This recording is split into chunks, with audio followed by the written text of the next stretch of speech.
whatever. You never know what to expect. Exactly. I usually actually have like my expectations to be pretty low, but I mean, some of them are pretty hard misses, but Yeah. like randomly, like you get that men's physique class, it's like, holy shit, Yeah. this dude won an overall. He was good. He just got obliterated. Yeah.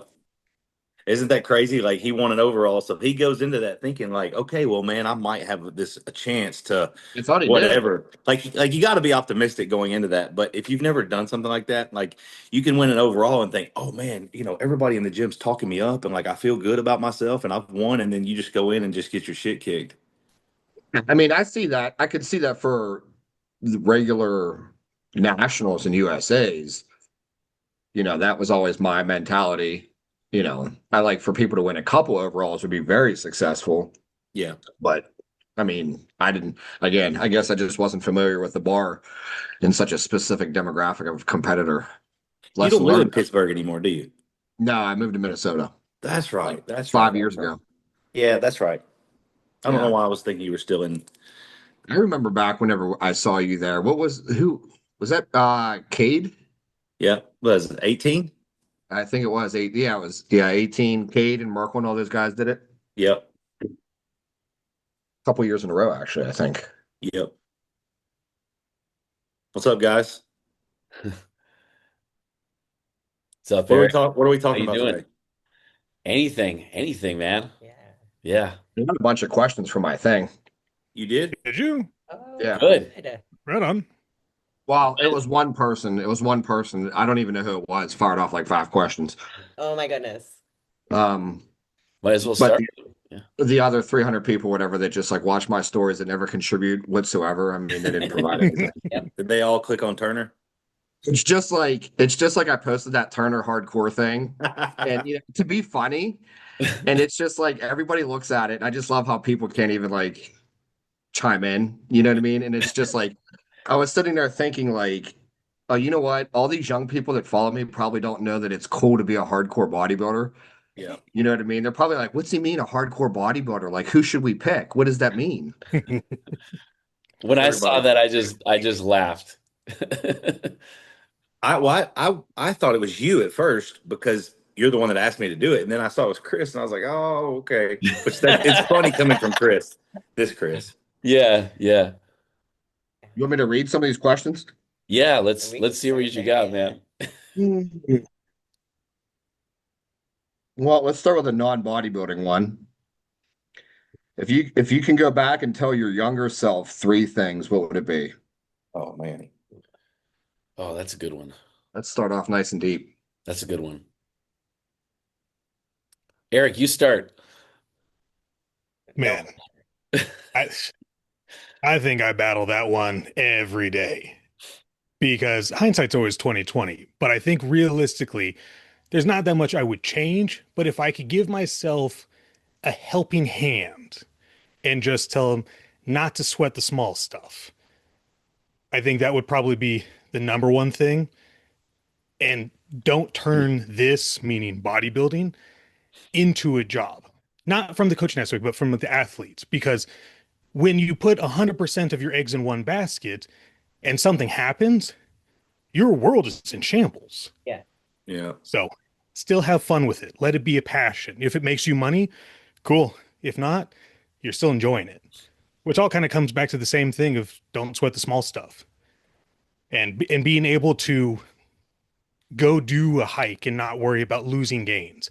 I don't know. We were talking about the mindset the other day. And it's like, man, when you just had forums and you just had idiots telling other idiots more bullshit, and everyone's like, everything has to be protein, 600 grams of protein, and no cardio, because any cardio, you're going to lose your gains. Dude, I missed out on so many fun camping trips because I was afraid I was going to lose my gains. Oh. I agree. Yep. I just wanted to eat burritos and be cool. Listen, I was having this conversation with a buddy of mine last night, like literally last night. We talk about stuff like this all the time, like I'm sure you guys do. But can you imagine? Let's think about our clientele here, or just the people in the industry that coach or have coaches or whatever. Can you imagine? And I'm going to just use Chris Aceto because he's kind of he's that step up there that has been doing this for longer than we have. So can you imagine the things that Chris Aceto dealt with when he was coaching people 20 years ago? Like today, we're like, oh man, coach, I couldn't find any really good light, and my tripod broke, so I didn't get to send you those videos today, and whatever, whatever, whatever. But like, what I'm saying is the check-ins that we deal with today, where it's like all those things I just said. That's that when they're breaking down their week for you, they're like, well, yeah, this happened, and I work from home, and so blah blah blah blah blah. But like Chris Aceto, when his clients were checking in with him 20 years ago, I just feel like it was it was obviously much simpler. But I don't know. I just always try to put myself in that position to think, wow, man, like here's where we are with the clientele that we have today and the people that we're dealing with. But I don't know. It's definitely gotten what's the word I'm looking for? The sport has evolved, but it's just evolved in this like conundrum of bullshit. Can I say I something know on that. that? Yeah. You know what? You know what I was thinking about that the other day recently. This is gonna be a side rant, but I feel like whenever I started in bodybuilding, well, I will say maybe 15 years ago, the only thing that mattered with your coach was if you won. Okay. Like, if you had, I mean, outside of like, extreme things. And I remember my first real coach, Mike Eli, like the check-ins, I got like an emoji thumbs up. Yeah, exactly. Like, That's it. and Keep it it was keep it just coming, like, brother. and there was no workout plan. It was like, here's your subs, your protocol. I mean, your protocol, your diet, your layout. And there was no intense like review and conversation, and there was no apps, and there was nothing. And it's just like, and the thing was, is like, there was times that I checked in with him that he wouldn't respond for 2 days. I'd have to be like, hey, Mike, did you get my thing? But as soon as I won, I didn't care about any of that. You know what I mean? I was like, oh, my coach, we won. And, and he came through at the end of peak week, and, we won. And then, it would be messy all off season, and then we'd win again. And that's all that mattered. And I see it all the time with athletes and coaches, with other people, where clients win shows or they have awesome preps. And then I see the next year and I'm like, wow, she's with somebody else now, or he's with somebody else. And I'm just sitting there thinking, I always ask myself, I wonder what happened in the off season with this coach and client, you know, what happened? Like they looked good. They did multiple shows. They won. They were their best ever at nationals. You know what I mean? Like, and I mean, and then so my side tangent on that is like, I said this before, where it's just like I feel like we live in such a short attention span era, where it's like people need to have this like level of like entertainment and fancy stuff like year round. You know what I mean? And it's just like this simple just checking in just simply isn't enough. And I feel like that's one of the biggest things that have changed in the last 10 to 15, 20 years. I'm gonna parlay on that. I think a lot of it is we have so many coaches, so everyone has a lot of options. But with people having options, they are not holding themselves accountable. I just had this conversation with two people in the same day, which blew my mind. Both people, they don't know each other, live in different parts of the world, and said the same thing, like, "Oh, I didn't go to the gym, I didn't do anything." And so I said, "When push comes to shove, what's the first thing that gives?" And they tell me, "Well, I put myself on the back burner and I blah blah blah." And I said, "Okay, I'm going to read this." I said, "I would like you to repeat what you just said, but change the wording from sacrifice to sabotage." People self-sabotage themselves all day long and don't even know it. And then don't take the accountability for their own fuck ups and go, "Well, the coach or the trainer or, whatever it is, it's someone else's issue," instead of just being, "Look, I didn't hold myself accountable, so my shit didn't get done." Mhm. And that's what happened. Yep. That's what I posted. Did you see my story this morning, Eric? I was at the gym making gains. Oh. Fair enough. It was exactly what you said. It was all about accountability. Mhm. Yeah. So that hits. But you know what actually sums it up is I think that in the last 10 years, the pressure is now so high on the coach and the client has no pressure. Where it's like the bar for coaching has climbed so high where you can't just win, they got to win the overall, and they got to win the overall with a perfect score. Then they got to rebound perfect. Then they need perfect labs. Then you got to provide the perfect growth phase. And then it's just like, well, the moment that like 1% of that at any point in time is off, there's a new coach. So it's like that destination happiness. This new coach is going to take off. And, meanwhile, the level of effort we get on the opposite end with the clients has just like gone like this over time. And it's just a complete inverse. Where I think 10, 15 years ago, it was the clients that were just killing it and getting after it. And coaching was, I mean, whenever I started, there was no coaches.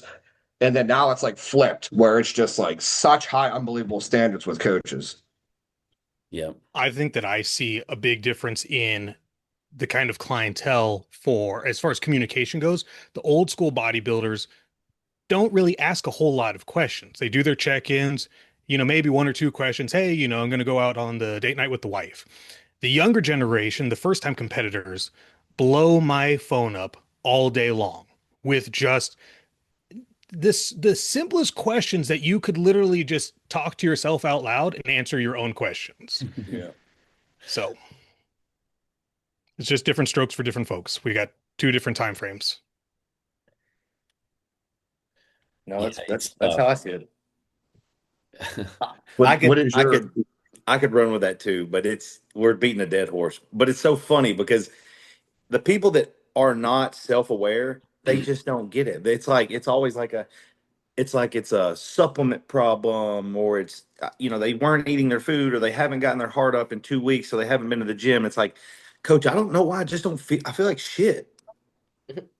Okay, well, you drank the last weekend, and your sleep was all fucked up, and you haven't been to the gym or got your heart elevated in the last 2 weeks because you fell off and you haven't got back on, but you don't know why you don't feel like you did when everything was on point. There's just no self accountability, like you guys are saying, and it's Mhm. I'm not even really even talking about like the mid-range client. I'm even talking about the higher end client that wins. I think it's just no. like we now have such a you could sit there and you could win three overalls and they could go to nationals and get third place and boom, they got a new coach. Well, I Like think the longer you guys have been coaching, and this, that like the deeper you get in with a client, like that relationship that you build, the more you got to kind of like always be willing to like tap the brakes, because it can go south really fast. And the coach invests all this time and effort into it. And I'm not saying the client does, but it's a money, it's a transactional thing that, like, when the coach says something they don't like, or like you said, they won this, they had a good rebound last year. Well, this year coming out, the rebound didn't look as good, and maybe the blood markers were a little bit off. And it's like, and they're just willing to drop you like that. But you've put time and time and time and time into that, whether it's answering questions on a Saturday night when you're with when you're with your wife and y'all are supposed to be watching a movie. It's like that shit happens all the time. But as soon as, they were showing their blood work to someone else, and then that gets All back, that shit. and then it's like, whoa, dude, we've won fucking two overalls, and you put on 25 pounds of muscle, and now you're like, you don't trust me anymore. It's crazy. But hey, listen, I want to ask you guys this, because I don't want to steal the show, but just think about this. I was having this conversation too, but you know, I'm sure you guys all know someone that battled addiction, whether it's with drugs or whether it's with alcohol, or whatever it is, right? And we think of those people as like, oh man, he's an alcoholic, right? And you take someone before they drank, and I'm going to use drinking right now before I get into where I'm getting into. That person in their 20s before they drank, and then they drank in their 30s and into their 40s, and then who that person becomes 25 years later after being a belligerent drunk or an alcoholic, right? Well, you take someone in their 20s before they start steroids, and like your definition of getting, drinking and getting wasted and being able to function is totally different than the next guy. Just like Chris's cycle versus my cycle when I'm blasting is totally different. So you take someone that's never taken steroids, and then they take steroids at, I'm not going to say the highest level because we all see that as different, but like, let's just call them an alcoholic with steroids. 20 years later, that hardwires their brain to think differently. Do you guys not agree with that? Oh, 100%. I deal with that all the time. And I could sit there and think of 7 people off the top of my head that all just competed at the USA's. They've done nationals year after year after year and have never made any progress in the last 6 years because their brain is permanently wired into that hyper addiction of more is better, and their body fights them tooth and nail. yeah, Mhm. You're but you're but swapping one addiction for another. well, yes. No, I'm not correlating. I'm not saying alcoholics and taking steroids at the same time. I'm saying when you guys talk with your parents about someone that's an alcoholic and he's going to destroy his family because he did alcohol for or whatever, killed his liver for 25 years of being a drunk.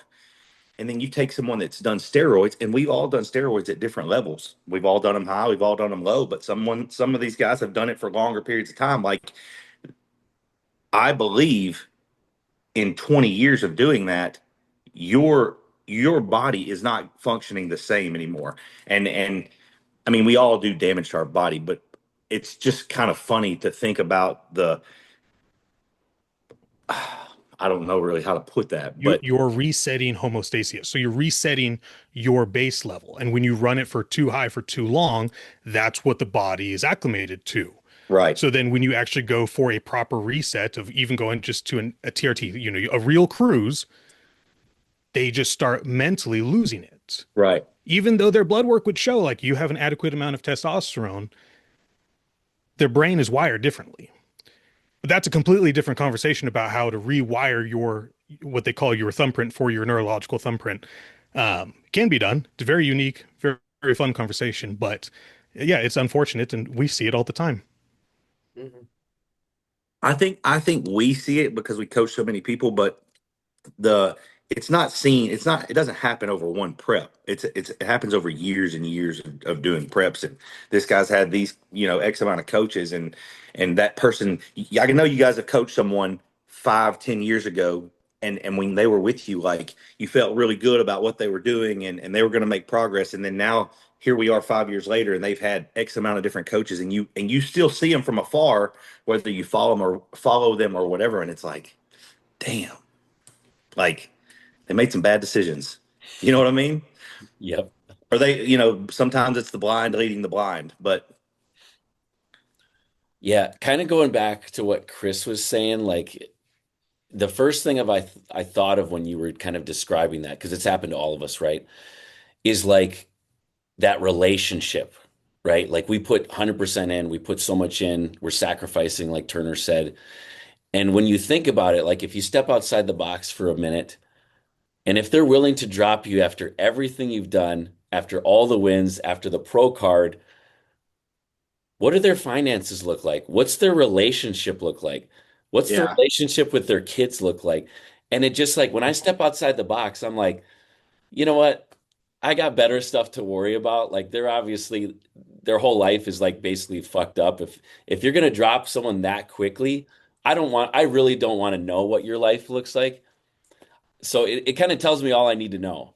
I think go ahead, Chris. Go ahead. Sorry. I think that my 2 cents with that is I go through that every week, almost every day of my life, whenever I read my check-in forms for my clients and I see the level of effort some of these people give me. And trust me, I go over it. I pound it, I pound it, I pound it. But 3 weeks go by, I have an elaborate check-in form and I'm getting one-word answers, things aren't filled in.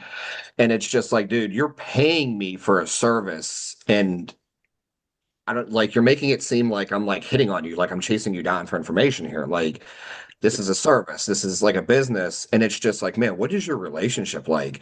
You can't even talk to your coach, like male or female client, like you can't even talk to your coach about your training and your diet. And like you can't even pay me on time. Like, what is your life, dude? Well, I'm going to add to all that, and so like I said, it's just something that's talked about all the time. But like you know, and I know you guys have this happens to you, but every time a lot of people would think I'm sure people ask you all the time. They say, "Man, I bet you got a ton of clients. Like, how many clients do you have?" And I tell people all the time, like, I really don't keep up with that because for every one that I lose, I might gain two or three. And it's like some weeks after, at the end of a season, I might lose three people in a week, whether they've paid, I'm paid in full, and that's their time, and we can go different ways. But sometimes when they're paid up and the time ends, I'm like, you know what? I'm glad that my time is over with them because I did my job. Whether we won or we lost, like I'm paid in full. I know they got a good product, and the way I see that they live their life, I'm ready to take a step back from that. And so whether I lose one client or two clients or three clients in a weekend, 2 weeks might go by and I might get 12 emails that week about a potential client. And so I don't ever really some months I like it where it's a little easier than the last month. And so when I lose a couple clients, I'm like, like however much they were paying me that month, it was nice that I was getting paid that, but I'm glad they're gone and I can take a step back and take a deep breath, and I'm not out any money, to be honest with you. Like I'm happy that this is mutual because I know that like there's been a lot of times, and you guys too, like where the relationship goes south and you don't mean for that to happen, whether you said something they don't like or the prep didn't end the way they like, whether it was a win or a loss, like progress wise, they're unhappy. And so like you said, they decide they want something different, and you're just kind of like, okay. One observation too that I took, just thinking about this the past few weeks, it's kind of funny because I know you guys are all going to relate to this, and I don't know. She might be the only one that went for, a psychology major. I certainly didn't. But isn't it incredible? Like look at how you guys coach and look at how you guys do your check-ins. This is absolutely incredible at how keen and how sharp everyone on this panel is, along with other coaches, at how just from like a simple word or one email. I already know, and I'll tell her, and I say, by the end of the week, this person's quitting. And Yeah. and here's why. You become like a mastermind, and I can tell by one word this person's quitting, or this person binged and they're quitting by Friday. And I am right like 99% of the time. It's crazy. Or like a client that normally messages you a little bit through the week, and they're suddenly dead quiet, Goes. and you're like, oh, you've been binging all week. Yeah. So their check-in comes in and they're like, oh, I really struggled this week. I ate shit all week. And it's like, Yep. I know because I didn't hear from you.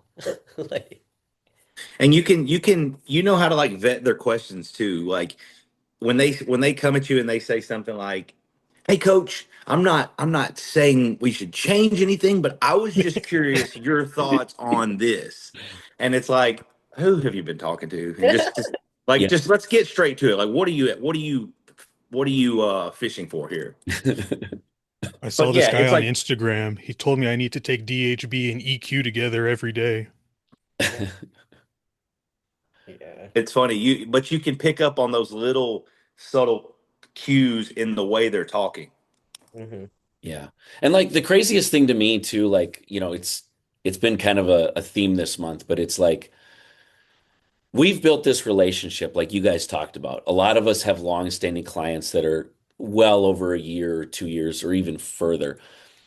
And it's like it's literally the same like resignation. I'm resigning from my job. Hey Turner, I regret to inform you that I'll be stepping away from Team Turner coaching. And it's like, listen, male or female, we've built a relationship. Talk to me like I'm a fucking human. Like I've attended your wedding. You know what I mean? Like we're friends now. Like we're friends, like I've let you pay a month late. Just Yep. talk to me. Just be like, hey, listen, I spent, $500 on a stereo this month. I can't pay you. You know what I mean? Just be upfront. Yep. Hmm.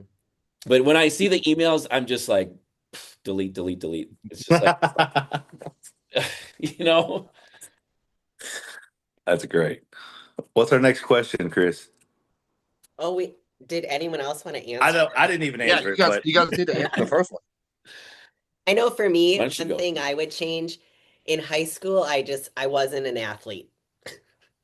I kind of wish I would have been in sports more. Like now that we watch track and field too, I'm like, man, I should have tried track. Yeah. Like Yeah, I can run. It could be a good skill to have. But What's two more though? He said three. oh, I think that would lead into much better choices in my Yeah. life because I was a wild child party up until my 30s. And then I started bodybuilding at 31 and my life did a 180. Structure. So, Guess what's yours? I would number one, um, and shame on me, it's my fault. Back to the accountability from my dad. I would invest a lot more money. mm, That would be number one. I'm not saying I wasted money or anything because I wasn't like wasteful that much, but I would number one, I would invest more money, starting from like 17, 18. Um, let's see, what else? I wouldn't train quite as heavy. Like when you're 18, you go in there and it's grip and rip. And you don't think about, hey, what's this going to feel like when you're 40? Hmm. So I wouldn't train quite as heavy. I would still have the absolute same intensity. I just wouldn't train in like that 90-95 percentile range. What else? Yeah, I think back to kind of like what Eric was saying. I wouldn't take things so meticulously and just, we all know it's not going to matter if you're an hour late for your meal, like as long as, Anabolic window. yeah, you know what I mean? And like that's something that I've really enjoyed just doing this for 27 years now. It's like, hey, I'm good. I know what works for me. I know what I can eat. I know the macros I need to hit. So probably just being, taking a step down as far as the nutrition timing. It's not that big a deal. Yeah, I agree. Mine would be um be better with my money throughout my entire life. Um, I was actually thinking about this the other day. Well, I think whenever I seen this question come in, I think that money and wealth is very similar to bodybuilding in the idea that you can achieve wealth just like you can achieve bodybuilding success by just hammering away the fundamentals, the boring fundamentals year after year.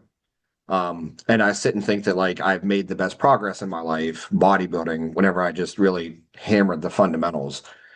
And I think that we've discussed this we discussed this before one of the first podcasts, but I think people tend to retire from bodybuilding early. Well, for many reasons, but one of the reasons is I think they just get bored with the fundamentals. And I think they get bored with, they can't just stay at that level of hammering the details year round. And I don't necessarily think it's always like a physical capability thing, because everybody thinks, oh, you're 30, 35, 40, 45, whatever, like you can't physically train anymore. I think that one of the factors that limits careers is just people's inability, like just because life comes over, family, kids, moving, jobs, and you just can't have that fundamental whatever, you know what I mean, anymore. Um, I think an interesting one, I don't even remember the question was, what would I go back and tell myself? Um, I think one of mine would actually be spend more time at a younger age learning about myself and learning about my mind and my thought processes. Um, so then later on down the road in careers and relationships and all aspects of my life, how I could have been, even as a coach, how I could have benefited more. And I think that comes back to what I said like 5 minutes ago. Like you learn so much being a coach, the communication with people, the selling people into coaching, or whenever they leave or whenever they're inconvenience, just the day-to-day conversations and mainly the communication. Like you realize how many people are just god awful with handling themselves in different, whenever adversity strikes, like how people just go to hell, or how when people win something, it goes to their head. I think that all human beings would be better off. I don't know how it would look, but somehow, shape, or form at a young age, learning about themselves in some way. You know, I don't know what that looks like, but that's mine. I think bodybuilding helps with that. I feel like I've learned the most about myself through the diets and the structure. Because like I tell people, like when you're in prep, like the last 10 weeks, it should feel like you're punishing yourself. And what I mean by that is like you guys, when you were a kid and your parents punished you, whether they took your cell phone away, they made you go sit in your room, and they took your TV and your speakers and all that out, and you just had to like deal with what it felt like to sit in your room and play with some of your toys, or you didn't get to listen to the radio and things like that. So like the last 10 weeks, if you're doing it right and you're probably heading towards the goal like you want to, it should almost feel like you're punishing yourself. Like I am Turner Riddle, and I'm not allowing myself to go eat junk food. I'm not allowing myself to go hang out with my friends, like because my friends want to go do X, Y, and Z. And I know that if I want to chase this goal in X amount of weeks, I need to just stay on the straight and narrow. And so I don't mean that in a negative way. Like you should punish yourself, and it should feel like shit. But like that's what that's what being disciplined and driven and consistent and all those things look like. Your window for all the other bullshit is very small. Yeah. But You got to so embrace the I suck. think I'm sorry, go ahead. Well, I was just saying you have to embrace the suck. Exactly. And I think what you said, Chris, I always say that about that's what bodybuilding's taught me. I've always been I'm not going to say I've got a lot of money. I'm saying I've been very tight with my finances. So I know just about where each and every dollar and cent is going because I'm that tight with my food. Like I don't when I'm measuring my rice out and it's 250 grams, it's not like 257. And if it is 257, I'll grab the seven out and pull it out just because I like knowing that I ate 250 grams of rice when I was supposed to. That way I know what my workout's gonna feel like and what how full or flat I'm gonna be the next day. And I don't think that that's taught at home where it should be taught. But so bodybuilding, I feel like it was kind of an easy transition to me because like I said, I don't have a lot of money, so I don't know. I treat my money and my food kind of the same.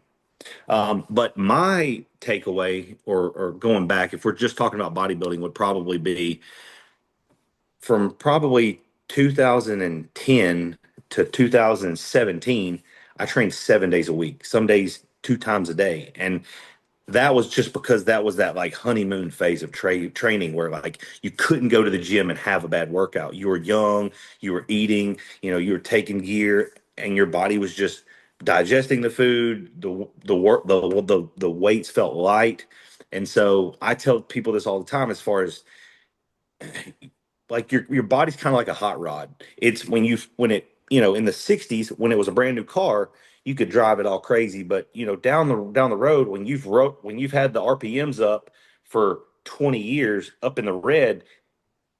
I'm 35. I'll be 35 in October. I'm not, and this is usually when I'm talking to people that are older than me. I'm not really old, but I've got a lot of hard miles on my body. And so, I'm talking to someone that's 50 and we're in masters and we're talking about bodybuilding and he's like, "And how old are you, boy?" And I'm getting a goddamn.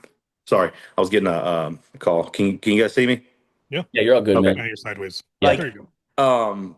they're like, "Well, you're 35. What are you talking about?" I'm like, I've had 10 years where it's like go for fucking broke. And I get it. Like, but I don't think most people have done it like that. So that doesn't make me special, but the years of running it up in the red in your RPMs is kind of like you got to watch that. And then when you get aware of that, like you don't have to push it up in the red all year long for the rest of your life. You should learn when to give it gas and when to, you know, take a chill. But as far I as think as that far as as far as what you said, taking it serious, I was that guy. Like I didn't want to go on family vacations because I didn't want to miss the gym, and I didn't want to miss meals and all those things. And I definitely can say that you can miss a lot of cool things by just thinking that that I'm going to miss gains if I don't go to the gym, or if I go to Disney World with my family for a week and I miss 4 workouts, like that's going to set me back. I tell all my clients, I'm like, listen, go do the fucking Disney trip. Take 2 days. When you're in Florida or wherever, hit a cool gym. You don't have to train the whole time you're there, but go to fucking Disney and make those memories. Mhm. Great. So I Good think stuff.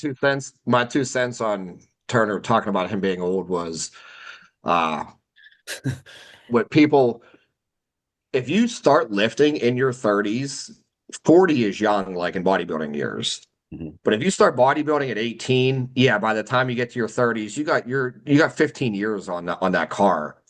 And so I yeah, don't think there is a level to that. I don't think it's necessarily your age as much as how many miles are on the car. hundred You know what percent. I mean? So like that's like you said, like you could run into a guy at Masters National, he's 50 years old, he might have been lifting and competing for 2 years. But you could have a guy that's 35, he's been competing for almost 20 years. You Yep. know, it's a hard, it's a big difference. Yeah. Dude, my body is like a 97 Corolla. Hell yeah. Got my money's worth out of this thing. You got headers and shit coming out the side of it. Little sticker flames. Yeah. Going All off right. of the lifespan in bodybuilding, do you guys think, because I think this, do you feel that women have a shorter lifespan or like a shorter shelf life, or they burn out faster than men in this sport? I I think it think so. depends on the division. Yeah. Let's say figure and above. Yeah, figure in bodybuilding. I So think so. the girls who actually got quite a bit of meat that probably take some fun stuff, I think if they have proper guidance, their careers can be extremely long and extremely successful.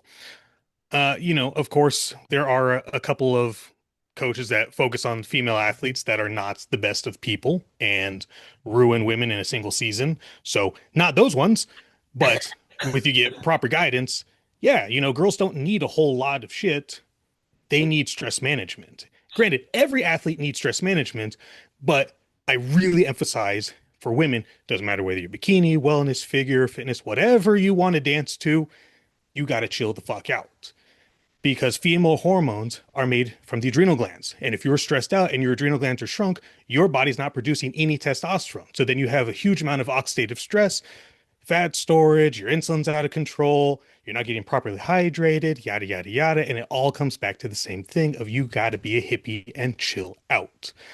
To answer your question in black and white, I think women could probably have a much longer, successful career based on the fact that they don't really need a tremendous amount of gear. Guys at a top tier level, doesn't matter what division, could be men's bikini, could be open bodybuilding. There's a lot of abuse. Uh-huh. So, and I think hopefully more people are aware of what to look for in their own blood work and Mhm. understand the importance of regular blood donations.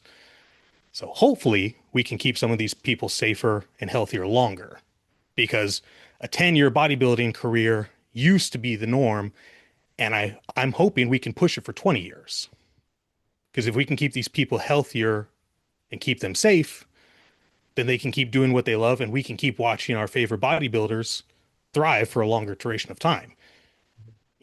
Dexter Jackson was the anomaly for so long because how long did he compete for before he retired? He was the old guy. People thought it was crazy. And now we go to the universe and we see guys in their 60s that are peeled out of their mind. Keep it going. Mhm. But do you Yeah. think the burnout is quicker for a female? I think so. I think the emotional standpoint of it, yes. But the actual what the body is physically able to handle, no. I think it's purely a mental burnout. Mhm. Yeah. That's what I feel I too. think I I think feel like outside of the sport, like, the traditional roles of a woman vary and like, people will talk about mom guilt or, different things in that nature and that they start to feel like they're pulling away from their family by doing this. I mean, you see that in both sides though. You see the ones we've all been to shows where there's one person on stage, but they brought 30 people with them. They brought their spouse, they brought their kids, they brought their mother, they brought their in-laws. Those people thrive. Mhm. It's the ones that, like, oh, my mom's competing this weekend. I guess she'll be in Florida, house to myself, woohoo, pizza party. So, you know, it's I what is agree. your relationship like with your immediate family? Are they supportive? Are they emotionally involved? I agree. Like I think a female can do it for, an extended period of time if done right. Yeah. Um, I got the question like what was a couple weeks ago. Someone local asked if there were any other of the females that turned pro around the time that I did that were still doing anything. Hmm. And I couldn't think of one. And I've been doing it for just over 10 years. So, Yeah. which to you guys is a short period of time. Right. Right. Genetics play a huge role in it in general. And I mean, I think just even from that, I've seen guys that do one cycle, one or two cycles, and I've seen their blood work and it's trash. The blood pressure's through the roof, the lipids are destroyed. And then there's some guys that blast for 10 years and, they do a 6, 8 week clean out and their labs are immaculate. You Dude, know, I ran Anadrol for 12 weeks. I didn't have any problems. so I think that goes both ways. I think there is a huge genetic, and I do think that modern day, like there's other things like social media that pressure people to be lean, in shape. The body dysmorphia issues. I think I could see it going both ways. You know, I think we do live in an era. I do think that there is more information. Um, in general. I mean, when I started, nobody talked about blood work. There was no Merrick Health. There was no 50,000 influencers preaching about labs. Like, nobody knew anything. You blasted, you got huge, and you won shows. Now it's like, if you're not a functional health doctor and a coach, like, see ya, the next guy is. Yeah. I do think that it has evolved big time. Whether that's good or bad, who knows? Chris, it's funny. I was talking to Ashley literally yesterday about that. And it was exactly what you said. We were talking about it, and I was kind of explaining some of the just some of the nonsense that goes on now. And that's exactly what I had reminded her. I said, 10, 15, 20 years ago, just like you said, males and females were winning shows. I mean, as bad as it sounds, like we didn't really think about blood work. Like, I got my blood work once a year, and it's like, you might urge your clients to do it if they had insurance, right? But you could still achieve the look. Like, yes, obviously we've advanced as humans and, with science, and we know so, so much more. But, at the same time, I feel like most of those people they're just fakes. They're just, they're spouting off this blood work thing and, oh, if your coach doesn't do blood work, and it's like, if you care about Here's one. yeah, You're not even talking about social media.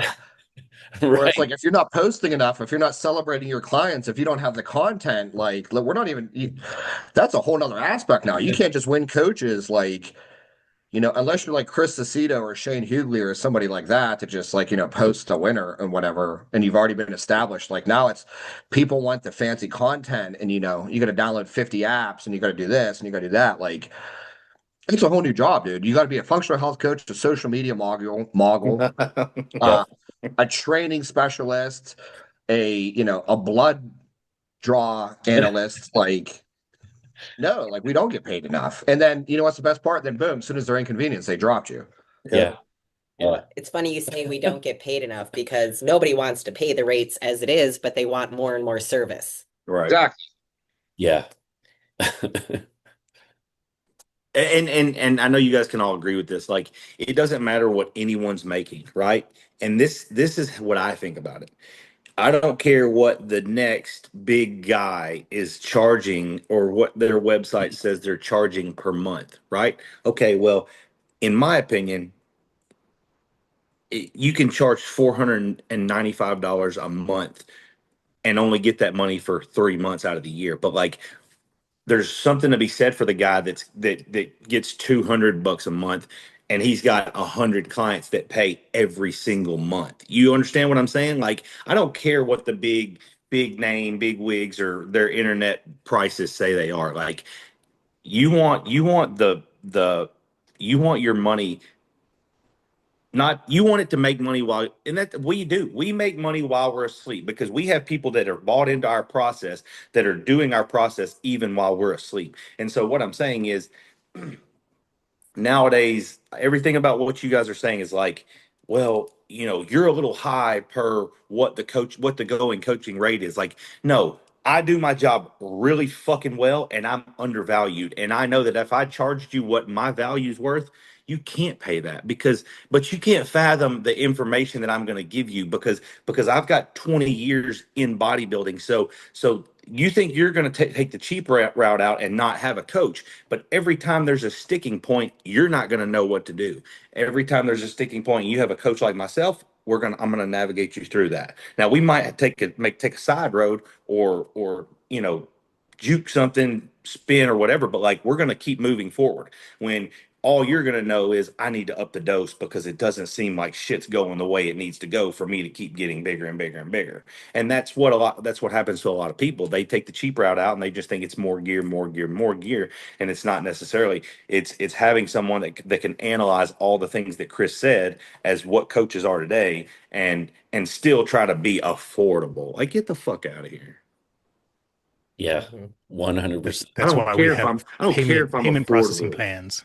No, but that's another thing. That's another thing that I was talking about. I was like, every coach I know does this totally different. And the way I see it is, I don't want to get paid every 4 weeks or paid month to month or paid bi-weekly. I want you to pay me in full because that's what it costs. You can give me, I'll do like two or three different types of payments, and anything other than that, I will not do because you're not bought in. You can't manage your finances, which stems back to what we all just said earlier. And if you can't manage your finances, that means I can't do my job as good as I want to, knowing that, hey, if I push you a little hard right here, you're quitting. So it's like, no, I want to be paid in full for 6 months, a year, or 2 years, or 18, however many months, and then we can do that. But and then I was talking to it when I was in Pittsburgh. I was talking to another coach, not going to bring his name up, but he was like, he was like, I don't like to get. He's like, I like to get paid every single month because if I get this lump sum up front and then I got to coach them for over a year, well, in 8 months from now, I've already spent that money they paid me. And I'm like, but you want to give fucking advice to people and you can't even manage your own money?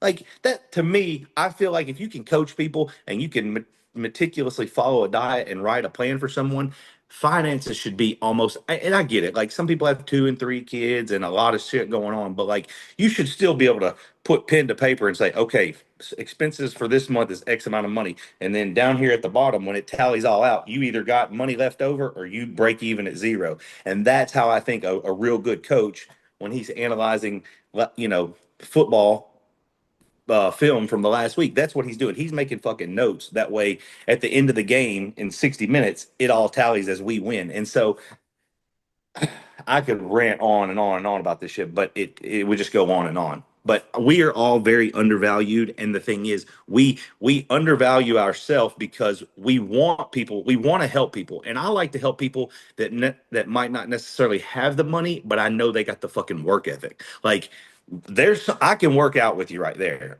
We can do something, but it's the people that think that you charge too much, or there's another coach out there that charges less, but you're not even going to give me the level of expectation that I want anyway.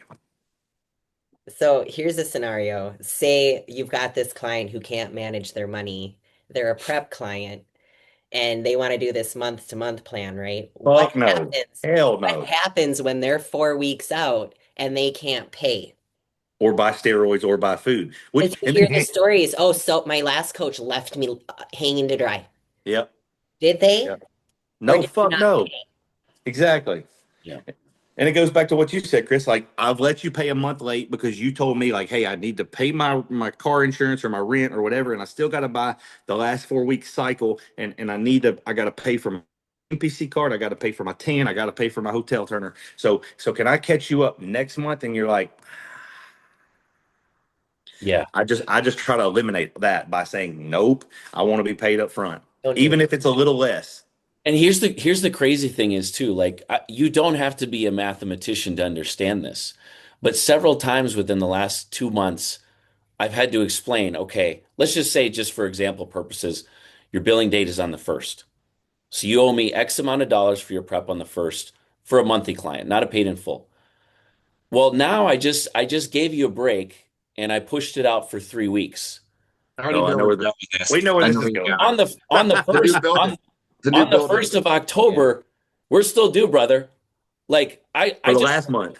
yeah, I just worked 3 weeks. I just Mhm. I did the service like you They said. think that it resets with that new Yeah, date.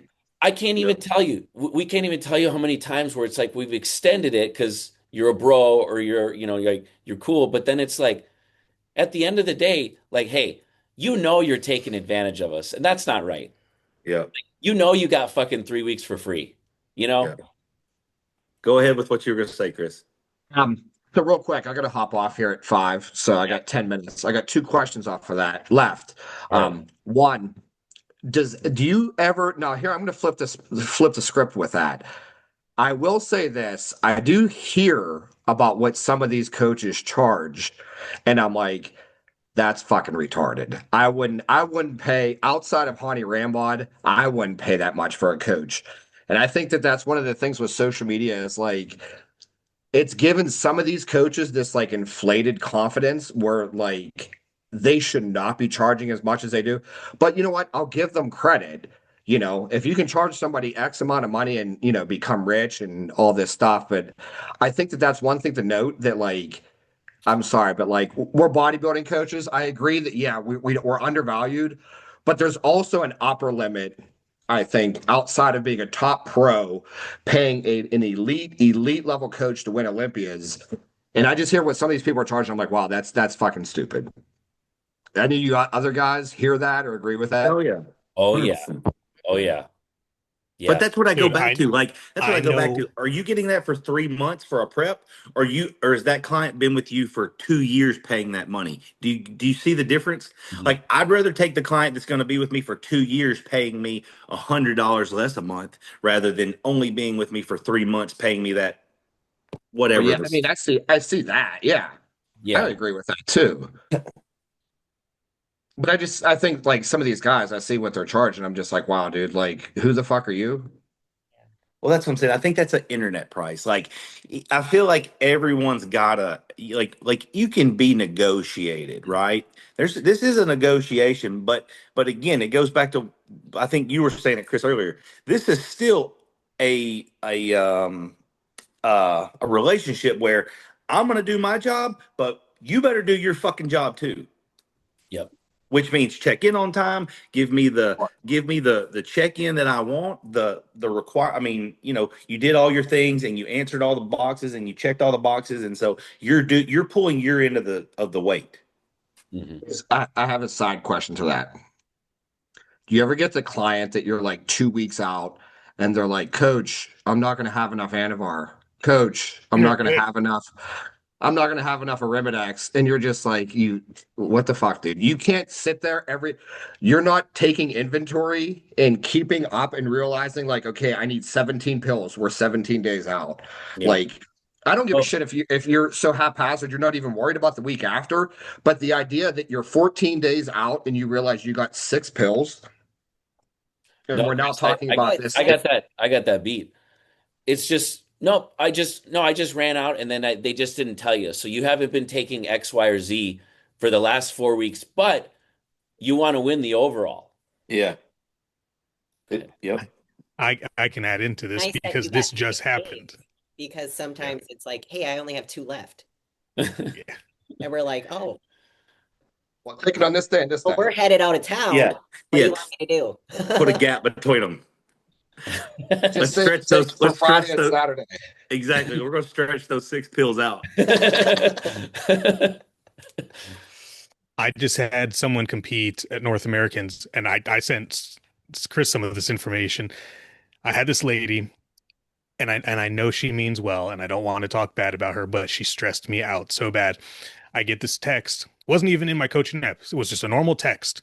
It was like, "Hey, coach, I just want to let you know that I ran out of the oral steroid I was taking, so I completely switched it to another one. Nice. Now they're not the same thing at all. Yeah. And I was like, well, first of all, that's not a question. And we're not having demanding statements to me at 4 days out from a show. And so I was like, okay, well, you better figure it the fuck out. And I was like, dude, and I tried to explain, I'm like, the difference between Winstrol and Anavar when you're 4 days out from a show is so astronomically different. You would ruin your entire prep in that duration. And just like the stuff that people come up with in their head, they're just like, they say it with such confidence that you're like, wow, you truly believe that what came out of your mouth was gospel. That's fucking crazy. Yep. My But favorite two off of that is, Coach, I miss cardio, so I did it today on leg day, or I did it on my off day. You know what I mean? And I'm just like, but I literally told you 16 weeks ago that like Tuesday is a cardio day. It's not just like you don't just sprinkle that in. You know what I mean? Like it's there on that specific day with that calorie burn for a reason. And then you look back and you realize like they fucked the whole week up by doing that. Yeah. The other question was, people wanted to know in my questions, when is Turner coming back to the stage? That was I got Oh. dozens of questions of people That's a asking me. fucking Chris question. That's not a anybody else He just question. made it up. Is there a tentative show date? There's not. This year there was. I was gonna do our state show, and I tore my hamstring in the same place 2 different times within a year. And I was just like, I'm just not fucking motivated. Like I was talking to somebody today about North Americans because I was at North Americans, and he was like, all right, you were there, no bullshit. Where peaked perfect, have a great prep, blah blah blah. Where did Turner place in North Americans this year? And I was like, I didn't go to the show and think about it like that. Like, because it'll drive me fucking nuts, man. And I know you guys understand that. Like, Yeah. Chris, if you think back to your worst prep ever, not saying, I'm not like pinpointing you, but I'm just saying, like, if you think back to your worst prep ever and the things that you did wrong or didn't go wrong, like, it'll drive you nuts to think, like, what the fuck? I fucked that shit up. And so when I go to those shows, like, I'm kind of vicariously living through my clients, but I I don't go to the show and think like, oh, I'm a badass and people know who I am. And if I would have done that show, like I could have beat everybody here, because I don't think of it like that. Like I'm still the guy that when I'm backstage, I'm like sizing these guys up and I'm like, God damn, that dude's gonna fucking he looks good. You know what I mean? And then I'm picking out the guys that I can beat, but I'm still, when you go to a show, and this is the crazy thing about like the shows like the North Americans that nobody understands unless you've done it. All right, you did a local show where you won an overall, and literally there was 4 guys in your class. Okay, so the time from you to um, pump up, get glazed, get on stage, get off stage, be done for the day, come back to the night show, that was literally like 4.5 minutes. So you go to North Americans and there's 95 people that are just within 2 to 3 weight classes of you in this back area. They got 47 guys glazing up, 47 guys in the hallway, 47 guys backstage, and it's not the fucking same. You got to know what you're doing. You've either got to be a genetic specimen and all that being on your feet and your body temperature is fluctuating. Like you got to be the man to win shows like that, or you got to know what you're fucking doing. And so when I go to those shows, I take into account all those things, how many people are backstage. And they told us to start pumping up when we were getting glazed, but you didn't hit stage for another 50 minutes where you were just standing back there. That determines your look right there. And people don't understand that. Like, and they're just either back there carbon up or just they've been pumping up for 47 minutes. And by the time they hit the stage, they've blown their load. And so I don't know, man. I just like, I do think that I'll compete again. And I know I will. But right now I've got a lot of projects going on, and that's just not, like, you guys can appreciate this. When I want to compete, I want everything fucking perfect. And as you get older and you have all these new priorities, like I know I can't do it the way Turner loves to do it and thinks that, like, I think I could win if I did it that way. But I also don't know that I can take it to that level right now. And so I try not to, like, for instance, when I'm walking around the house and I don't necessarily like the way I look, I don't walk around the house with my shirt off sometimes just because it's like, I don't want to stare at myself and think, God damn, my arms are fucking small. Like every time I walk by a mirror, I'm going to think my arms are small or whatever it may be. And so I try my best not to, I go to the gym and I still love to work out, but competing is not the one thing that like wakes me up in the morning anymore. And so I have these flashes in my when I'm training sometimes, and I'm like, all right, that's a good pump. Like I need to add a little bit here, and that goes back to the whole masters thing. Like I know I've told Chris and Stephanie this, but like I had a conversation like back when geared up was a big thing. John Meadows and I got into it, and I was like, motherfucker, if it takes me as long to get a pro card as it took you, I'm just gonna quit. And now look here, like John's dead. He got a pro card. Here I am at 35, almost 40, and don't have a pro card. Do I think I could get one in the next 5 years? Sure. But like, I wish that was me being 24 when I was talking shit like that to one of the greatest to ever do it. And so I look at it now and I'm like, I'm not getting better at the rate I was in my 20s, but if I can stay healthy, not get injured, life still prosper and I'm still like making those, when I was in my 20s, it was about putting 5 to 10 pounds of muscle on every year. Now that I'm in my 30s, I'm like, shit, I'll take 2 pounds of muscle a year. You know what I'm saying? And be happy with that. And so that I know that when I compete again, it's gonna be worth it. I'm just not here to rush it just because I do catch a lot of, and I would never call it pressure because I'm not that special to a lot of people. But like I have a lot of people ask me like, when's the next Turner, going to be on stage or whatever. And it's like, I appreciate more than anything that people still think of me like they can't wait to see me get on stage. But I also don't want to rush something that I think is getting better with time. It may not be the Turner that competed the last time, but it'll still be. I won't let myself get on stage if it's not respectable because I have so many friends like you guys that like hold this shit to a very high level and would and hold me accountable. Like if I got up there and I flopped, you guys would be like, "Hey, so let's talk about the prep." You're not gonna be like, you look like shit." I do have some friends that would say some stuff like that, but like, you know, you guys would want to dissect what happened and what I thought about it. And so, if I'm not to where I think it would be worth talking about, like, how did you continue to make progress over the last 5 years where you haven't competed and haven't been as gung ho? I don't want to do it. I don't want to get up there and be worse, if that makes sense. And I'm not saying I'm going backwards, but like, for instance, Kevin Levrone competed in the 90s, and that's probably, of all of us, it's probably one of our favorite looks. It's probably one of our favorite physiques. And when he got on stage in 20, whatever that was, 19, 16, 15, like, Yeah. we loved it because there was a little hype, like, damn, could he pull that shit off? But it was also like, oh, damn, his Yeah. legs were weak. And you know what I'm saying? Like, there was no back there. But it still kind of pumped us up. But I don't know, man. I have been living vicariously through my clients. And so that I think that helps me do a better job at my job. Yeah. I totally get it, man. Well, all Yeah. right, guys, I gotta head out. I'll I see don't you have next. much longer, but this has Yeah. been great. Good Thanks talking for to you, coming Chris. on, man. See you guys. See you, bud. So Yeah, no, I can relate to that, man. I can tell you just from um, losing everything twice. If you're still checking all the boxes, I mean, I still checked all the boxes, and it's like if you're still checking 80% of the boxes with like your nutrition, it's gonna come right back if and when you decide to turn it on. Because of course I was always confident, and I'm like I never lost sight of sight of my dream. But I'm like, I'm gonna check all the boxes, even though I can't train for freaking 6 months. I'm still gonna eat all the meals just like I was training. I'd still take my pictures and be like, gosh, did I lose anything? Yep. And I still have all the albums, like 5 months, no training, all this stuff. But when you decide to turn it on, it's still gonna be there from 20 years of training. Mhm.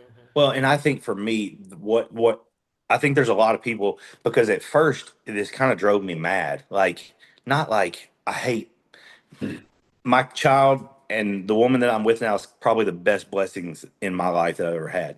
But the first come to census where it was like, all right, a child comes before you, a woman, her mother comes before you, and now it's like if you can still bodybuild the way you want to do it after those two come before you, then let's do it. But I knew in my mind, I was like, I saw all the things happening in front of me that I was like, I wasn't okay that those were becoming those were new priorities, but I just kind of like sat back and I just think that's maturity. And so um, now here I am, and I do put those people ahead of me, and I'm glad to do it now. But it almost drove me fucking crazy. Like I wouldn't call it a mental breakdown by any means, but like there were some times where I was like what the fuck is going on, and why the fuck can't I do what I used to love to do more than anything in this world? And so now I'm come to terms with it, and I'm like, it's for the best. But it goes back to what we were saying about the guy that's 61.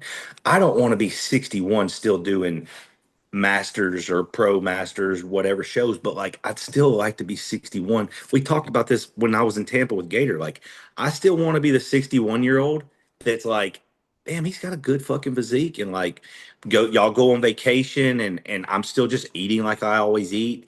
I'm like, whatever. Like if we go out to eat and I'm 60, I don't mind having a baked potato and a fucking fillet. That's how I am now. You know what I'm saying? Like I can do that. My life is set up, and my lifestyle of training for 20 plus years.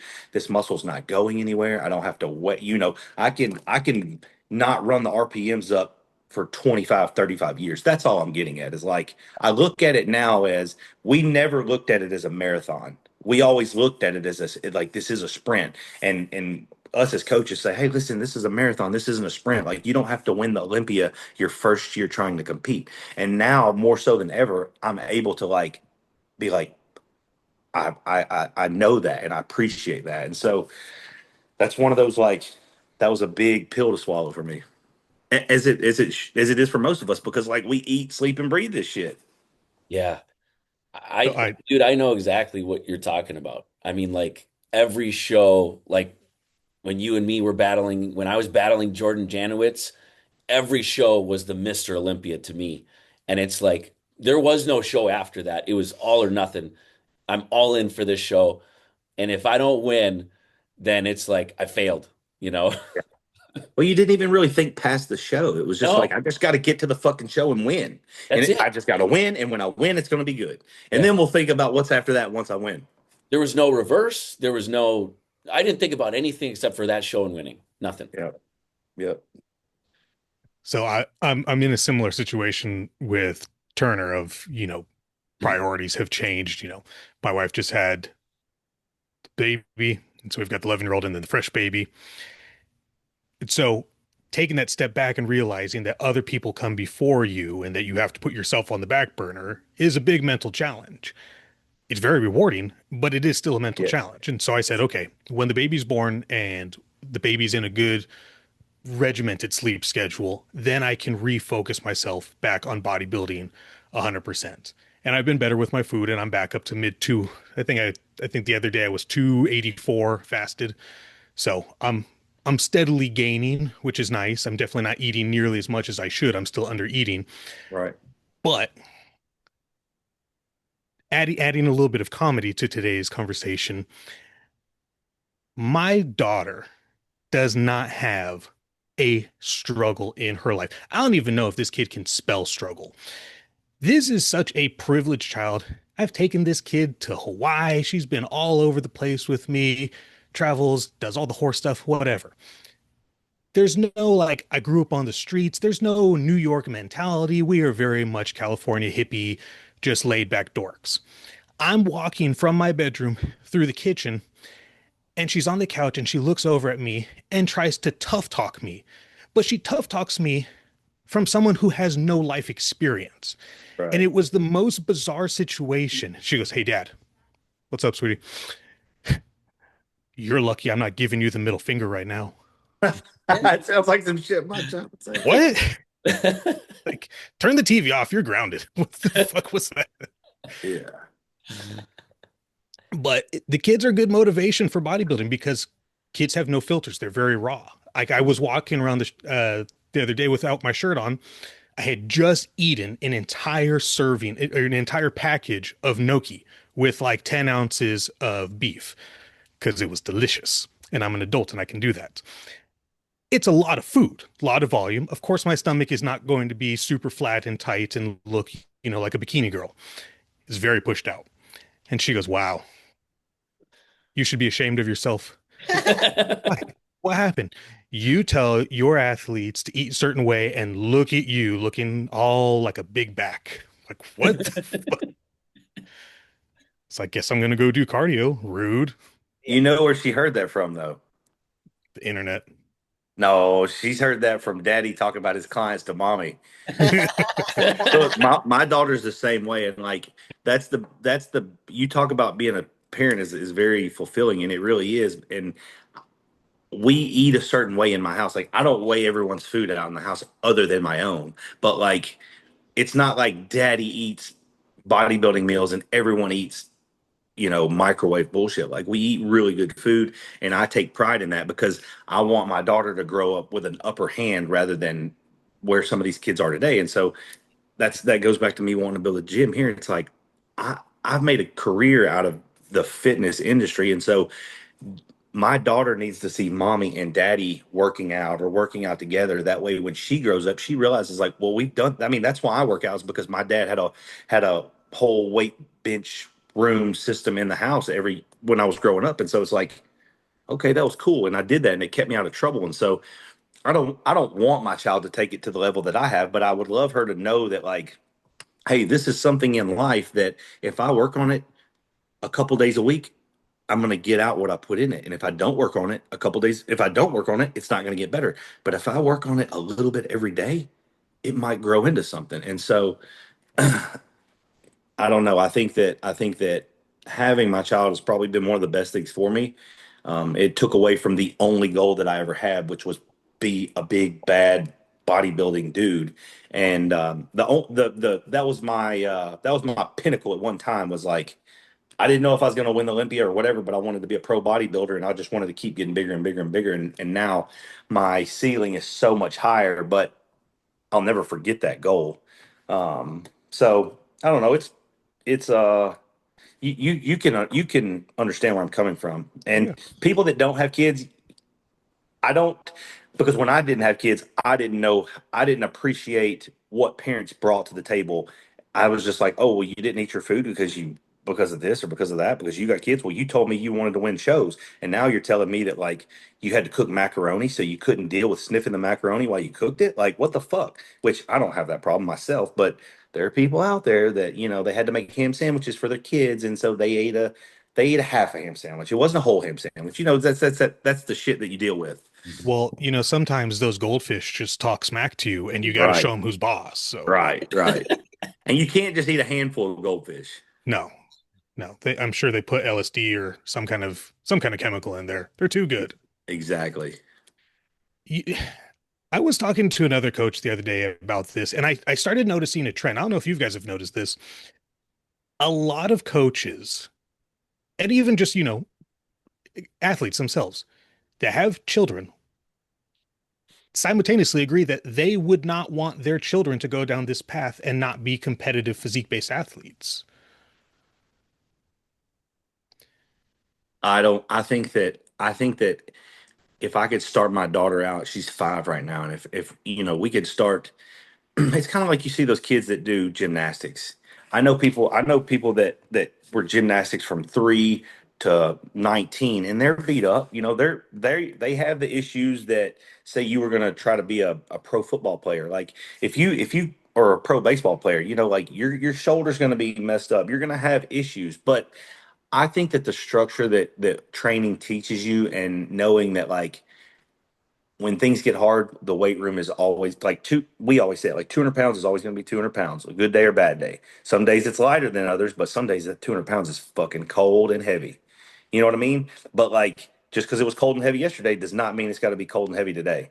And so I don't know. I think that I've always taken everything to the highest level. I don't mean I've always been at the highest level. I just mean like if I'm going to Your race efforts. if I'm going to race BMX, if I'm going to wrestle, if I'm going to bodybuild, by God, just hanging out with the losers down here is not going to cut it with me. Yeah. Yeah, and I thought about it because, I always did everything to the highest degree that I possibly could. I've been, a super freak for many, many moons before I had the kid. And my rule with myself was with bodybuilding, if I'm going to do it, I'm going to do it 100% to the best of my ability. And that's what I, preach for all my people. Like if I take on someone who's a men's physique athlete, I tell them, I'm like, I don't want you to stay in men's physique. I want this to be your stepping stone into grow into classic and then grow into something more. Like I don't want you to bottleneck your success. Like if you look your absolute best in men's physique and you physically just don't have the genetics for the others, that's a different situation. But utilize that momentum and those experiences to be better and get into, more muscle density, more muscle maturity. And having daughters is a little bit different because I got to be nicer. I can't just sit there and be super stern dad all the time. Can't be like, yo, that's gay as shit, dude. Do another set. Exactly. So different kind of parenting. So I always wonder. I'm like, man, like I know because the other parents have asked, they're like, would you be a coach for whatever the kid's team is? I'm like, I'm gonna tell you right now, I coach professional athletes, and I don't have the patience to babysit 30 kids running around playing bunch ball. I'll Yeah. lose it. And they'll be like, the hairy guy's yelling at us. Like, yeah, get your shit together. Yeah. So I mean, I don't know. I see it from, obviously I want her to have good structure, good life choices, set a solid base. yeah. But the competitive side of things, there's a lot of things that go in with competitive physique-based athletes. And Well, you don't want to push it on her. Like you want to give her the ability to run with it if she loves it. But like I see parents like my dad was major baseball, and so he pushed baseball on me, and I was great at baseball. But there came a time that we would practice every day after school, like as it was getting dark every single day. And when I was playing, that was good. But it got to a point where I was like, all right, fuck this. I don't want to practice baseball this afternoon, Dad. Like I want to go ride my bike with my buddies. And that was hard for him. And I don't want to do that. I don't want that to be hard for me. But we all want the best for our kids. But it's uh it's yeah, definitely it's you don't want definitely to be the tough. trophy dad. Well, and I've got my yeah.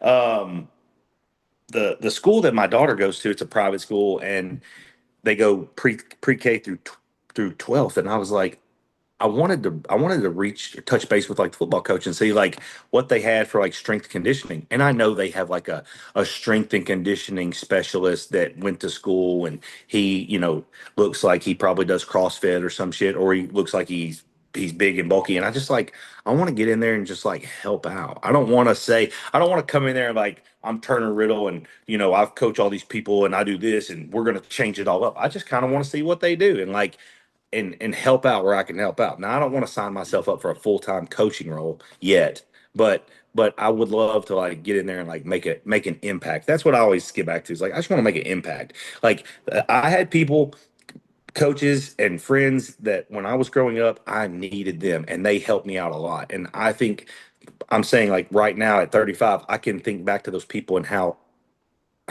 they helped put me where I am today. They didn't put me there, but they put time and effort into me, and that's why I am, because I took the initiative to utilize what they were telling me, and now it's making positive influences in my life. What were you gonna say? Oh, I was just gonna mention, like, I feel like there's a fine line with like wanting a daughter to compete. Yeah, Because would I love to bottle up the feeling of what it's like to finish a prep or to, win a show or get your pro card and give that to someone? Like, I want you to feel that feeling. Yes. But then with females, there's the body standards and just the unrealistic expectations and pressures as a female in this sport of what you should look like year round. yeah, And that's really hard. Or the food restriction piece. And women tend to be more emotional with food than a male. So it's like there's the great side, and then there's the really ugly side that isn't always like not everyone develops it, right? But it can be there. Yeah. Yeah, no, and that's the eating disorder is definitely something that's on the top of my concern list. But speaking of food, I'm gonna branch off real quick. Yeah. We have a mutual friend, Hello. Lucas, Yeah. our European friend Lucas. He asked me to try something and report it back on the podcast. Oh, I did not get a chance to find it in any store near me. So, Lucas, I am still on the hunt to order. I'm going to order it off the internet. Yeast flakes. Have you guys ever tried these? Lucas, he was telling me about that. Um, I had to pull up a bunch of information on it. It sounded so fascinating. can you? yeah, so it turns out I have used them before. Yeah. Yeah. It's Were kind they of buttery. enjoyable? It's so you guys know I can't use any seasoning except for salt. No. I was using these as flavor. It does kind of have a buttery Yeah. flavor to it. It tastes pretty good actually. It Yeah. Okay. tastes pretty good. It's not like phenomenal, but he was describing some of the benefits which I had tried years and years ago. But I'll tell you, for me, I mean, straight up, it absolutely destroyed my stomach. Like, Oh, okay. just Good to know. and, I'm definitely not the norm, as you guys know. So Oh no. Yeah, oh, but no, good to know because there's lots of people that have sensitive stomachs. yeah, but I mean, it was really easy. Just sprinkle it over your chicken and rice or beef and rice, Yeah. and it was a great flavor, easy to take down. I don't know. Did Okay. you ever try Yeah, I tried them. it? I mean, I can use seasoning, so. Yeah. Oh, I feel like I learn stuff all the time from my athletes, as far as food prep, seasoning and stuff like that. I've got this girl on the team. She's got one of, if not the craziest set of genetics I've ever seen. Like, if I just showed you a picture, you'd be like, that's photoshopped. People don't look like that. And then she sends you the check-in videos, and you're like, oh my God, this is really you. This is not normal. Not catfishing. Yeah, I was like, you catfished your progress pictures. But she sends me this thing and she goes like, hey coach, the last meal you asked me to eat 2 egg whites. I was like, doesn't really sound like a question, but yes. But what's up? And she was like, can I replace that? Well, with what? And she goes, gelatin. Like just gelatin by itself, like Jello. And she's trying to describe the nutrition benefits for it. I'm like, hang on, let me spend a little bit of time researching this and understanding what you're exactly asking for. And so I go down this gigantic rabbit hole and I was like, I'll tell you what, I need you to have the protein, but this is the last meal of the day, so I need it to be, zero carb. And so I will work with you on this. I would like you to do both. Not really thinking about what I just asked this lady to do, but trying to work with her. So then I see on social media, she was like, oh my God, I'm gonna hop on here real quick, guys. It's your girl. And I'm like, oh fuck, I can't watch these anymore. And she goes, this is the greatest thing ever. I'm doing these egg whites with gelatin together, and then I just bake it. And so she basically had this what looked like a thick piece of cheese. And she goes, it's the egg whites with the gelatin mixed together. So it's basically almost pure protein and nothing else in there. Mhm. Phenomenal ingredients, really neat. That's some shit I would have never thought of, No. but high protein, bro. Man, I've tried it. I'm just trying to remember what I think I put it in shakes, if I remember correctly. You kept it At in a one liquid form? point, Yeah, because I remember tried that? making like pre-workout gummies Yeah, that's right. and amino That's gummies. right. How'd that come out? It was too much work. Yeah. Exactly. It took a while. I bought these little molds and it was like this little dropper. I did it once and I was like, no. It came out, but I was like, no, this is too It's much just work. too much work. I'll Yeah. just use the aminos. Like She did the same thing with sushi too. It was a one-time deal. I tried. Made her own sushi. I was Yeah. like, Oh, this is gonna be cool. I can eat sushi anytime I want. I'm just Yeah. making it at home. Like, Yeah. fuck that. I'll just I go found pay out $18 a roll for it. I found out real fast, sushi is high carb.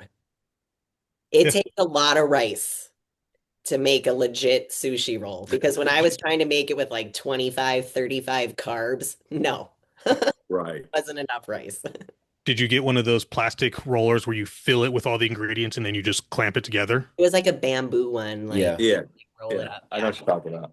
Yeah. I tried it once. It was done. No more.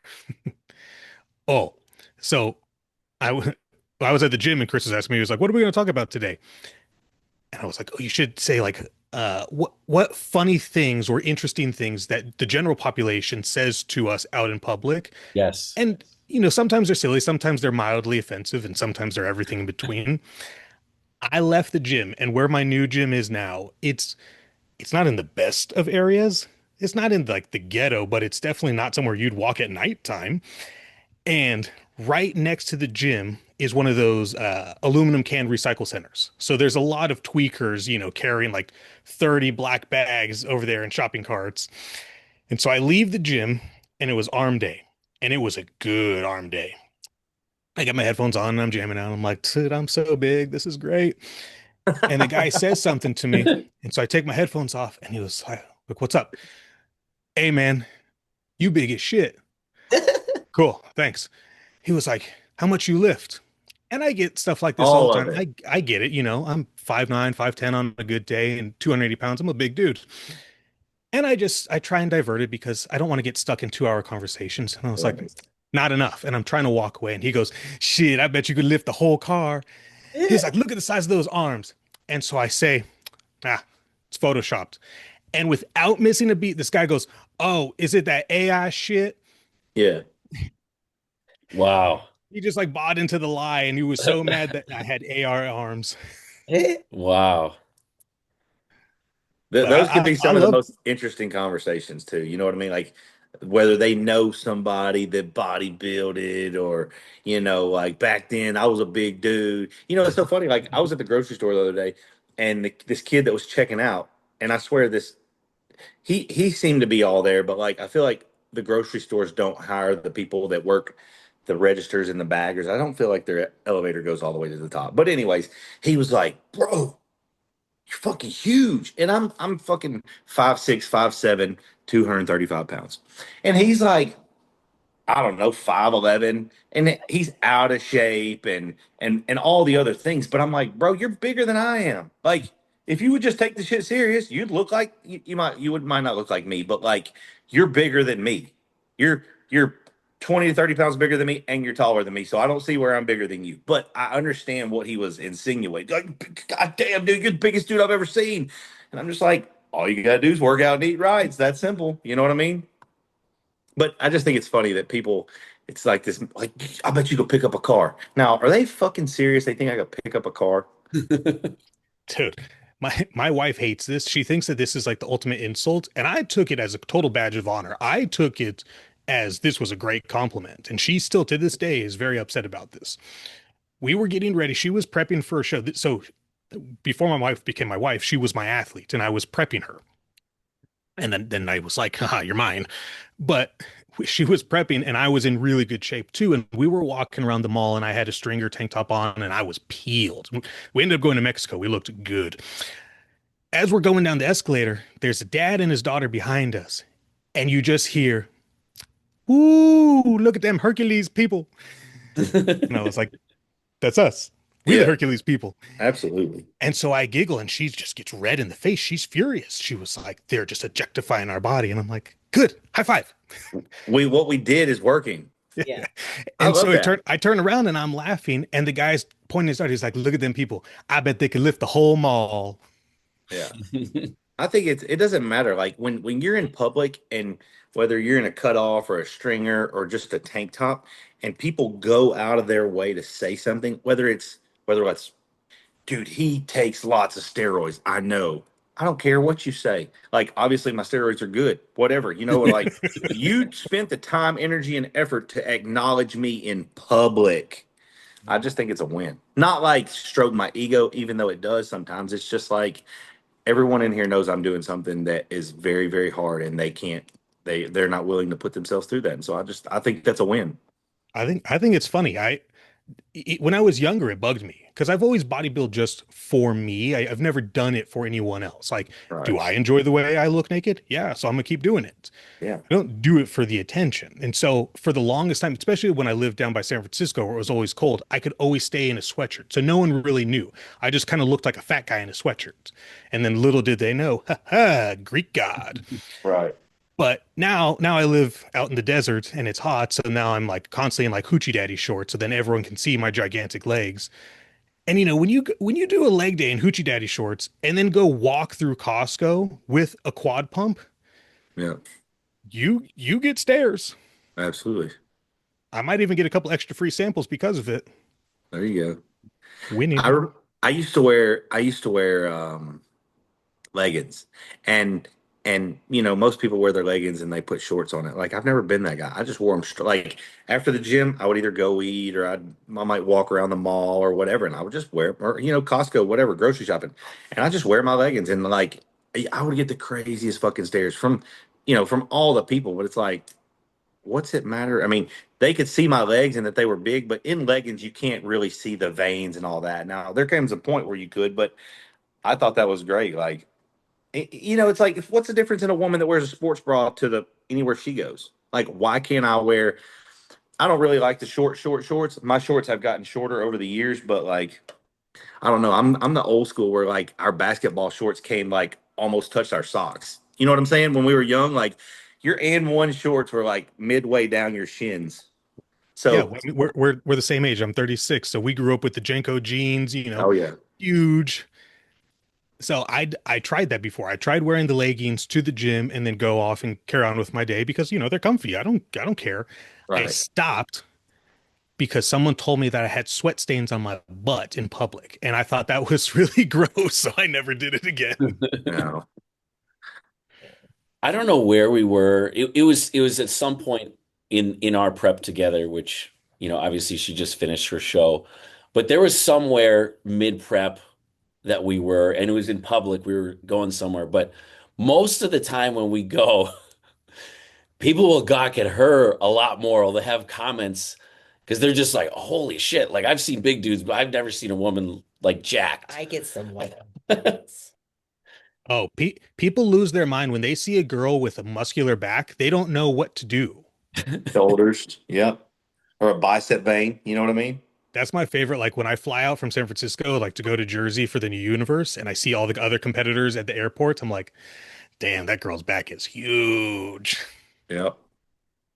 And then I'm like, I should train harder. Shit. To us, it's a status symbol. To everyone else, it's kind of like they're being disgusting. They're showing off and being egotistical. But to us, it's like it's not a status symbol. Like, hey, look at my Rolex. But it's like I feel good. I can wear it. I can wear a tank top and be proud of it. You've earned it. Yeah, for Exactly. sure. But I get a lot like, how much do you bench? And I'm like, but I'm a girl. Like, You and I should say don't like bench. exactly. That's such an interesting, standard for people to measure your strength and your worth. Like, Your bench press, yes. yeah, dude, I remember back in the day when we had forums. I don't even know, are forums still a thing? But Not really. good Facebook thing. groups. It was all bad. But someone put in one of the forums, they're like, how big and weak are you? And it was such a fascinating thing because I just always train heavy. I don't know. I didn't know that was a thing that you could physically be large and muscular, but not strong. And I always remember reading through that page and just kind of giggling. They'd be like, oh man, like I'm 230 pounds at like 6% body fat and I can only bench 225 for 4 reps. Like, weak. Were you guys ever on the Facebook Geared Up with Adam Yes. McVeigh? Yes, I was. All right, I got a funny random ass story I'll tell you guys. And this was like Turner was saying, this was actually a compliment to me. So we'd go on, you get the notifications. I'd go on one day and I popped on, like it was in the afternoon, so there was a lot of shit that was going on. And I'm like catching up and I'm like getting the notification that I was like tagged. And I was like, huh, I'm reading. And Adam McVeigh, RIP, he was a cool dude. He was a No, he controversial. was not. He was not fucking cool at all. Rest in peace, whatever. Same thing with Boston. They weren't fucking cool. Okay. Anyways, back to your story. back That to it. was So he had tagged me, and I was like, "What the hell is this?" So he went to my page, and I had posted like a side chest shot after a workout and everything. And like, I don't know, I was like, you know, a few weeks into my push phase or whatever. I was like lean, but I wasn't like shredded. And he was like, "Hey, what do you guys think about Chris Santamaria? Do you guys think he puts Synthol in his chest?" Oh my And I was like thinking that was the compliment, like it was so full and like my chest, it's not my best body part. But like he I wasn't would I like would have taken that as a compliment too. Yeah. I took it as a compliment and I was like, "Listen, bro, like my chest isn't even that good, you know?" Mhm. And I threw up like my stage showed up, my stage shot, and he's like, "Oh, okay, I see now." But I was like, Oh, you're right. It's not good. Yeah. I was right. like, He was I a don't have a fucking joke. I don't have a crazy good chest. Like it's okay. You know? Mr. Modest. Listen, it, geared up was geared up, and I was 22, 3, 4, whatever. But like, I spent way too much time in there, and I met a lot of great people. But I'm Yeah. also like, God, that's what I'm talking about. When I go back to the very start of this podcast, like when Chris Aceto started coaching people, he wasn't dealing with all that nonsense. You know what I No, mean? no. And I just think that like God, like I wonder what life would be like if I was a nutritionist or a coach or whatever, and we didn't have to fight all the social media Mhm.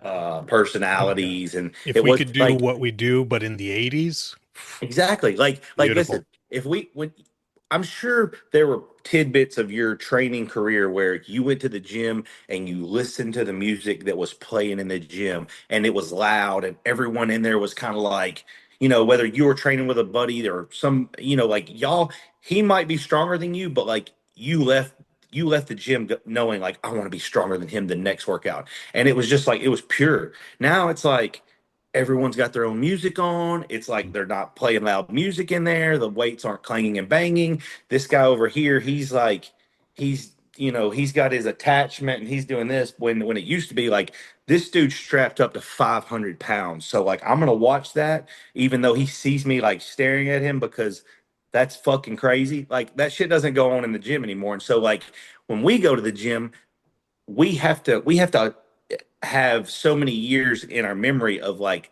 what we have to tap into when it's time for us to do some things like that. And that's what I think is very unfortunate for training today or like our clients. Like I have a bank, a memory of like some crazy things that I saw in the gym, and I still have to reflect back on those sometimes when you got to get yourself cranked up. And I just think it's crazy that most of the gyms today don't have people in there doing those things. And so it makes going to the gym like not as like I don't look forward to it as much as I used to. I think there's such a big push with the fitness centers over real gyms. So we've lost a lot of those people because they're like, oh, they got older, they had families. So then they started going to the gyms that had all the amenities. And so we lost the hardcore atmosphere for a lot of places. And I travel all over the place still looking for them. Yeah. And it's getting harder and harder to find. Like, shit, I remember back in the day when I was at my peak, I'd go to the gym and I always had a group of like 15 people around me watching what I was doing because it was so over the top and not normal. Yeah. I can go into, even what they call a hardcore bodybuilding gym out here in Northern California. Nobody And looks at you. not only does no one look at me, but they're And I don't not mean doing that. Don't any. take that wrong. I'm No, just no, no. saying like you're just another dude in there that's shoulder pressing 315 on the Smith machine when this kid's like he's lat pulling down a couple bars, but like got his boys around him. It's just I Yeah, said a couple bars, a couple of the plates. I knew what you meant. But I'm just like none of this these people are training with any intensity. intensity. There's so much of this. They need to have a number for everything. No one goes by feel. Like Yeah. someone was asking me, they were like, I want to work out with you. I'm like, I guarantee you fucking don't. And I'm like, but you can do it. And they're like, well, how do you know like when your rep is over? Like the first one you did was 12 reps, that one was 18, and then you just did one that was 6 reps. I'm like, I just listen to the body.